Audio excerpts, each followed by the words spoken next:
പ്രിയപ്പെട്ട പ്രേക്ഷകരെ, ധനരാജ് രക്തസാക്ഷിത്വ ദിനത്തിൽ പങ്കുവച്ച പോസ്റ്റിൽ CPIM നേതാക്കൾക്ക് രൂക്ഷ വിമർശനമാണ്. TI മധുസൂദനന്റെയും KK രാഗേഷിന്റെയും പോസ്റ്റുകൾക്ക് താഴെയാണ് വിമർശന കമന്റുകൾ. രക്തസാക്ഷി ഫണ്ട് തട്ടിപ്പ് ആരോപിച്ചാണ് വിമർശനം. ഇതോടെ കമന്റ് ബോക്സ് പൂട്ടിയിരിക്കുകയാണ്. TI മധുസൂദനൻ. നിഖിൽ വിവരങ്ങളുമായി കണ്ണൂരിൽ നിന്ന് നമുക്കൊപ്പം ചേരുന്നു. നിഖിൽ, ഈ ധനരാജ് രക്തസാക്ഷി ഫണ്ടിന്റെ പേരിലാണ് കണ്ണൂർ പാർട്ടിയിൽ ആദ്യ പൊട്ടലുണ്ടാകുന്നത്. അതിന് പിന്നാലെയാണ് കുഞ്ഞികൃഷ്ണൻ അടക്കമുള്ള ആളുകൾ രംഗത്ത് വരുന്നതും പാർട്ടി വിടുന്നതും ഒക്കെയും. വീണ്ടും അങ്ങനെ ഒരു ഓർമ്മ ദിനം വരുമ്പോൾ രണ്ടുപേർക്കും എതിരെ വിമർശനങ്ങൾ ശക്തമാവുകയാണ്. എന്താണ് നിലവിലെ സാഹചര്യം?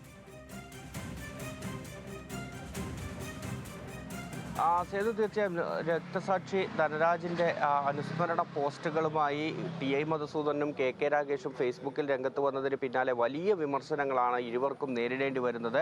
പ്രധാനമായും സേതു പറഞ്ഞതുപോലെ പയ്യന്നൂരിലെ രക്തസാക്ഷി ഫണ്ട് വിവാദവുമായി ബന്ധപ്പെട്ട കാര്യങ്ങൾ പറഞ്ഞു തന്നെയാണ് ഈ കമന്റുകളിൽ വലിയ രീതിയിലുള്ള വിമർശനങ്ങൾ വന്നുകൊണ്ടിരിക്കുന്നത്. TI മധുസൂദനന്റെ പോസ്റ്റിൽ അത് അതിരുവിട്ട കമന്റുകളായി മാറുന്നതാണ് കണ്ടത്. പിന്നീട് ഇപ്പോൾ TI മധുസൂദനൻ അത്തരത്തിൽ വന്ന കമന്റുകളെല്ലാം തന്നെ കമന്റ് ബോക്സിൽ നിന്ന് നീക്കം ചെയ്തു. പകരം മാത്രമല്ല, ഈ കൂടുതൽ ആളുകൾക്ക് കമന്റ് ചെയ്യാൻ പറ്റാത്ത വിധത്തിൽ ആ കമന്റ് ബോക്സ് ഓഫ് ചെയ്യുക കൂടി ചെയ്ത അവസ്ഥയിലാണ് നിലവിലുള്ളത്.